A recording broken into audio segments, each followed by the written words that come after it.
Hello दोस्तों, स्वागत है आपका हमारे इस चैनल पे। उम्मीद करता हूँ आप लोग अच्छे होंगे। आज जो कहानी मैं आप लोगों को सुनाने वाला हूँ, ये कहानी हमारे पड़ोसी देश चीन की है।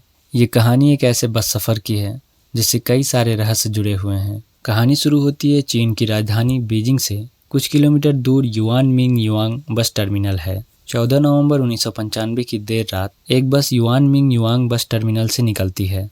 ये बस उस रात की आखिरी बस थी और इस बस का जो आखिरी स्टॉपेज था वो था सियांग सेन, जिसे कि फ्रैगनेंट हिल के भी नाम से जाना जाता है। Yuan Ming yuan bus terminal से फ्रैगनेंट हिल्स तक का जो सफ़र था वो तकरीबन 16 किलोमीटर लंबा था और इस बस का जो रूट था उसका नंबर था रूट नंबर 375। तो यह आखिरी बस अपने तय वक्त पर उस बस टर्मिनल से निकलती है। जब ये बस वहाँ से निकलती है तब इस बस में कुल 2 लोग होते हैं, एक बस का ड्राइवर और एक लेडी कंडक्टर। इसके 2-3 स्टॉप बाद एक वहीं पर एक बहुत ही मशहूर जगह है समर पैलेस, वहाँ पर ये बस जाकर रुकती है। उस बस स्टॉप से एक बूढ़ी महिला, एक जवान लड़का और एक यंग कपल उस बस में सवार होते हैं। जो यंग कपल था वो ड्राइवर के पीछे वाली सीट पर जाकर बैठ जाते हैं और जो यंग लड़का होता है वो बस के गेट के पास साइड वाली सीट पर जाकर बैठ जाता है और बूढ़ी औरत जो होती है वो उस लड़के के पीछे वाली सीट पर जाकर बैठ जाती है। इसके बाद अब वो बस यहाँ से चल देती है।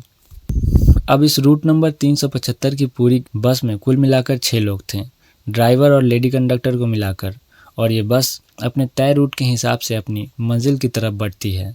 जिन रास्तों से ये बस गुजर रही थी वो शहर का बाहरी इलाका था और उन रास्तों में इस बस के अलावा कोई दूसरी गाड़ी नजर नहीं आ रही थी। चारों तरफ बिल्कुल खामोशी थी क्योंकि लगभग आधी रात हो गई थी। उस खामोशी में सिर्फ बस की इंजन की आवाज़ सुनाई दे रही थी क्योंकि नवंबर का महीना था, इसके कारण ठंड भी बहुत ज़्यादा थी। उसके बाद 2-3 बस स्टॉप गुजर जाते हैं। तभी बस ड्राइवर को 2 लोग अंधेरे में खड़े नज़र आते हैं जो कि बस को रोकने के लिए हाथ हिला रहे थे, मगर ये दोनों लोग बस स्टैंड पर नहीं खड़े थे बल्कि अगले बस स्टैंड के काफ़ी पहले ही बीच रास्ते पर ही खड़े थे।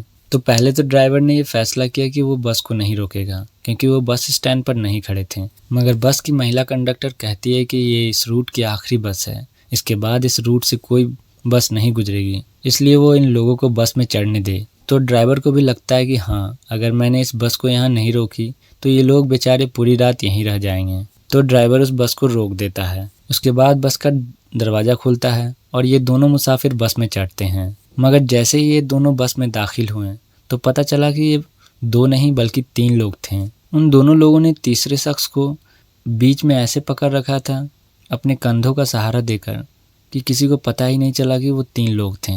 बीच वाला जो शख्स था वो चढ़ने के बाद जो दिखा उसके दोनों हाथ साइड के दोनों लोगों के कंधे पर रखे हुए थे। उस बीच वाले शख्स का चेहरा नीचे की तरफ झुका हुआ था जिसकी वजह से उसके बाल बिखरे हुए थे और उसका चेहरा दिख नहीं रहा था, और बाकी के जो 2 लोग थे उनका चेहरा जो था वो बिल्कुल ही सफ़ेद था, मतलब कि एक नॉर्मल इंसान से भी ज़्यादा सफ़ेद था। इन तीनों ने ही चीन के ट्रेडिशनल ड्रेस पहने हुए थे जो कि क्विंग राजवंश के दौरान पहने जाते थे। उसके बाद ये लोग बिना किसी से कुछ बोले बस की पीछे वाली सीट पर जाकर बैठ जाते हैं। उसके बाद बस वहाँ से चल देती है, मगर इन तीनों को देखकर बाकी के लोग जो वहाँ थे वो लोग परेशान हो जाते हैं और आपस में एक दूसरे को देखने लगते हैं क्योंकि एक तो आधी रात का वक्त और पहले 2 लोग दिखे, उसके बाद 3 लोग आ जाते हैं और इन्होंने अजीब से कपड़े पहने हुए थे। इसी कारण से सारे लोग घबरा जाते हैं। तब उस बस की जो लेडी कंडक्टर थी उसने इन लोगों को शांत करने की कोशिश की और कहा कि हो सकता है कि ये लोग किसी नाटक कंपनी में काम करते हों और बस पकड़ने की जल्दीबाजी में अपने कपड़े उतारना भूल गए हों, इसलिए आप लोग घबराइए मत। उस महिला कंडक्टर की बात सुनकर वो लड़का और यंग कपल शांत हो जाते हैं, मगर वो जो बूढ़ी औरत रहती है उसे अभी भी बेचैनी सी रहती है और वो बार बार पीछे मुड़कर उन तीनों को देखे जा रही थी। इसके 2-3 स्टॉप के बाद वो जो यंग कपल थे वो लोग बस से उतर जाते हैं। ये यंग कपल को उतारने के बाद बस अपनी मंजिल की तरफ चल देती है। अब इस बस में टोटल 7 लोग सवार थे, एक बूढ़ी महिला, एक ड्राइवर, एक लेडी कंडक्टर और वो जवान लड़का और वो 3 लोग जो पीछे बैठे थे। बाहर ठंडी हवाओं का शोर सुनाई दे रहा था और बस के अंदर वो ड्राइवर और लेडी कंडक्टर एक दूसरे से हंसी मजाक कर रहे थे। अचानक से जो वो बूढ़ी औरत थी वो अपनी सीट से खड़ी होती है और अपने आगे वाले लड़के पर चिल्लाने लगती है और कहती है कि उसने उसका पर्स चुरा लिया। इस बात पर उस लड़के को भी गुस्सा आ जाता है और वो भी उस औरत से बहस करने लगता है। ये शोर सुनकर उस बस की जो लेडी कंडक्टर थी वो भी वहाँ आ जाती है और पूछने लगती है आखिर क्या हुआ। तब वो बूढ़ी महिला कहती है कि इस लड़के ने मेरा पर्स चुरा लिया, मगर वो लड़का कहता है कि उसने कोई चोरी नहीं की। धीरे धीरे ये झगड़ा इतना बढ़ जाता है कि वो बूढ़ी महिला उस लड़के का कॉलर पकड़ लेती है और कहती है कि अगले स्टॉप पर बस रोको, मुझे उतरना है और इस लड़के को मुझे पुलिस के हवाले करना है। वो लेडी कंडक्टर उस बूढ़ी औरत को शांत करने की बहुत कोशिश करती है, मगर वो किसी की नहीं सुनती है और इस बात पे अड़ी रहती है कि अगले स्टॉपेज पर उस लड़के को वो पुलिस स्टेशन लेके जाएगी। आखिरकार बस का ड्राइवर अगले स्टॉपेज पर बस को रोक देता है। जैसे ही वो बस रुकती है, वो बूढ़ी महिला उस लड़के का कॉलर पकड़कर खींचकर उसे बाहर निकाल देती है और फिर वो बस आगे बढ़ जाती है। अब वो बस तो चली गई, मगर वो लड़का जब चारों तरफ देखता है तो ना तो उसे कोई पुलिस स्टेशन नजर आता है और ना ही कोई दूसरा इंसान। चारों तरफ बिल्कुल अंधेरा था। इसके बाद वो बूढ़ी औरत से बोलता है कि तुम्हारे इस झूठे इल्ज़ाम की वजह से मेरी आखिरी बस भी छूट गई और इसके बाद भी कोई दूसरी बस भी नहीं आएगी। अब मैं घर कैसे जाऊंगा और यहाँ पर कोई पुलिस स्टेशन भी नहीं है। तो वो बूढ़ी महिला उससे कहती है कि यहाँ कोई पुलिस स्टेशन नहीं है, मैंने तुम्हें किसी पुलिस स्टेशन ले जाने के लिए यहाँ नहीं उतारा, बल्कि मैंने तुम्हारी जान बचाई है। वो बोली कि मेरे पास कोई रास्ता नहीं था और मुझे तुम्हें इस तरह उतारना था कि किसी को कोई शक ना हो। उस बूढ़ी औरत की ये बात सुनकर वो लड़का सोच में पड़ जाता है और कहता है कि तुमने मेरी जान कैसे बचाई। तो वो बूढ़ी औरत बोलती है कि तुम्हें वो 3 लोग याद हैं जो आखिरी में बस स्टॉपेज पे चढ़े थे। तो लड़का कहता है हाँ याद है, थोड़े अजीब से थे। तब वो बूढ़ी औरत बोलती है कि जब से वो लोग चढ़े थे तब से वो मुझे अजीब से लग रहे थे, इसी कारण से मैं बार बार उन्हें पीछे घूमकर देख रही थी। इसी बीच तेज हवा बस के अंदर आती है और उनके कपड़े हवा में उड़ते हैं। तभी मैंने देखा कि उन तीनों के पैर गायब थे और मुझे ये पक्का यकीन हो गया कि वो तीनों इंसान नहीं थे। मुझे अपने साथ साथ तुम्हारी भी जान बचानी थी, इसीलिए मैंने तुम पर झूठा इल्ज़ाम लगाकर बस से उतार दिया। जैसे ही ये बात उस लड़के ने सुनी, उसके पसीने छूट गए। उसके बाद ये दोनों थोड़ी दूर आगे वहाँ एक पुलिस स्टेशन था, वहाँ पर गए और ये 3 रहस्यमयी लोगों के बारे में उन्होंने बताया। और जब उस बूढ़ी औरत ने पुलिस को ये बताया कि उन तीनों के पैर नहीं थे, तो उन्हें लगा कि ये मजाक कर रही है और इनका हो सकता है ये इनका वहम हो और पुलिस इन दोनों को अपने अपने घर भेज देती है वहाँ से। उसके बाद 14 नवंबर 1995 की वो रात बीत गई, मगर अगले दिन 15 नवंबर को एक चौंकाने वाली बात आती है। पता चला कि रूट नंबर 375 की वो आखिरी बस जो युआन मिंग युआंग से चली थी और फ्रैगनेंट्स हिल उसे पहुंचना था, वो वहां पहुंची ही नहीं। मतलब कि जिस बस को 14 नवंबर की रात को ही बस डिपो पहुंच जाना चाहिए था, वो वहां पहुंची ही नहीं। ना कि बस ही गायब थी, बल्कि उस बस का ड्राइवर और लेडी कंडक्टर भी गायब था। इसके बाद बस डिपो वालों ने पुलिस के पास उस बस की मिसिंग रिपोर्ट लिखवाई।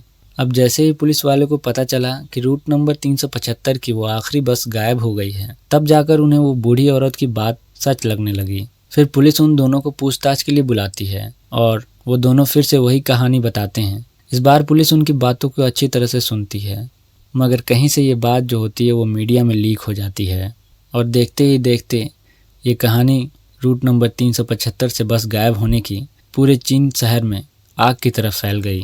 लोग इसको लेकर तरह तरह की बातें बनाने लगे। इधर पुलिस भी बस की तलाश में जुटी थी, मगर उन्हें कोई कामयाबी हाथ नहीं लग रही थी और इसी खोजबीन में 2 दिन बीत गए और 17 नवंबर आ गया। 17 नवंबर 1995 को पुलिस को म्यून रिजर्वायर में एक बस डूबी हुई मिलती है। उसके बाद क्रेन से उस बस को बाहर निकाला जाता है और जब बस बाहर आती है तो पता चलता है कि वो वही रूट नंबर 375 की बस है जो उस रात गायब हुई थी। फिर बस को खंगाला गया। खंगालने के बाद उस बस में 3 लाशें मिली, एक बस ड्राइवर की, एक लेडी कंडक्टर की और एक वो शख्स जिसे उन 2 लोगों ने अपने बीच में अपने कंधे के सहारे खड़ा किया था। अब पुलिस को ये बस तो मिल गई थी, लेकिन ये कहानी को सुलझाने के बजाय और ही उलझा दिया था, क्योंकि ये तीनों की लाशें बुरी तरह से सड़ चुकी थी और ऐसा लग रहा था कि इन तीनों की मौत कई दिन पहले हुई है, जबकि 2 दिन पहले ही ये बस और ये लोग गायब हुए थे। 2 दिन के अंदर ही ये बॉडी इतनी डिकम्पोज हो जाए, ऐसा पॉसिबल ही नहीं था।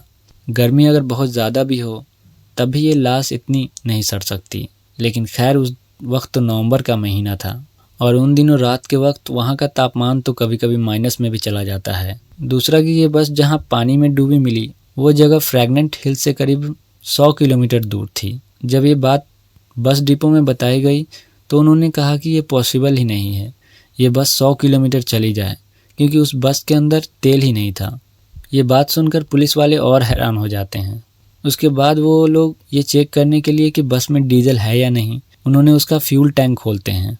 और जैसे ही पुलिस वाले फ्यूल टैंक उसका खोलते हैं तो देखते हैं कि उसका पूरा फ्यूल टैंक ताज़े खून से भरा हुआ रहता है। ये बात बिल्कुल ही अजीब थी। इसके बाद पुलिस वाले सीसीटीवी कैमरे खंगालते हैं। सीसीटीवी में ये पता चलता है कि जहाँ पर वो बूढ़ी औरत और वो लड़का उतरे थे वहाँ तक तो ये बस दिखती है, लेकिन उसके बाद कहीं ये बस नहीं दिखती है। अब ये बस कैमरे में क्यों कैद नहीं हुई, इसका जवाब किसी के पास नहीं था। उसके बाद ये छानबीन ऐसे ही चलती रहती है, मगर इसका कोई फ़ायदा नहीं होता है। आज 2023 में इस घटना को हुए तकरीबन 28 साल बीत चुके हैं, मगर आज इन 4 सवालों का जवाब किसी के पास नहीं है। पहला कि वो 3 रहस्यमयी लोग जो बस में सवार हुए थे वो कौन थे। दूसरा कि बिना डीजल के वो बस आखिर ये 100 किलोमीटर तक कैसे चली गई। क्या वो बस डीजल की बजाय खून से चली। तीसरा कि इतनी ठंड होने के बावजूद महज 2 दिन के अंदर ही वो लाश इतनी सड़ क्यों गई। और चौथा कि वो बूढ़ी महिला और उस लड़के के उतरने के बाद वो बस आगे किसी भी सीसीटीवी कैमरे में क्यों नहीं कैद हुई। कुछ लोग इसे एक अफवाह भी मानते हैं। मैंने खुद इस खबर के रिसोर्स ढूंढने की कोशिश की, लेकिन मुझे कुछ ज़्यादा हाथ नहीं लगा। और आप लोगों को पता ही है कि चीन के अंदर से कोई भी न्यूज़ बाहर निकालना कितना मुश्किल है, मगर चीन के सरकारी अखबार ग्लोबल टाइम्स ने खुद अपनी वेबसाइट पर इस खबर को डाल रखा है, तो जाहिर सी बात है इस खबर में कुछ तो सच्चाई होगी ही। वहीं दूसरी तरफ चीन के बहुत सारे लोग इस घटना को सच मानते हैं और इस घटना के बाद लोगों ने रूट नंबर 375 को भूतहाई घोषित कर दिया था। और आज इतने साल भी ये कहानी चीन में सुनी और सुनाई जाती है। तो ये थी चीन के रूट नंबर 375 के भूतिया सफ़र की कहानी। मुझे उम्मीद है कि आपको ये कहानी बिल्कुल पसंद आई होगी। अगर ये कहानी आपको पसंद आई तो लाइक करें और कमेंट करके बताएं कि ये कहानी आपको कैसी लगी, और इसे ज़्यादा से ज़्यादा शेयर करें और चैनल को सब्सक्राइब करके बेल आइकन ज़रूर दबाएं ताकि आप मेरी कोई भी कहानी मिस ना करें। मैं आपसे मिलूँगा अब अगली कहानी में। तब तक के लिए आप लोग अपना ख्याल रखिए। धन्यवाद।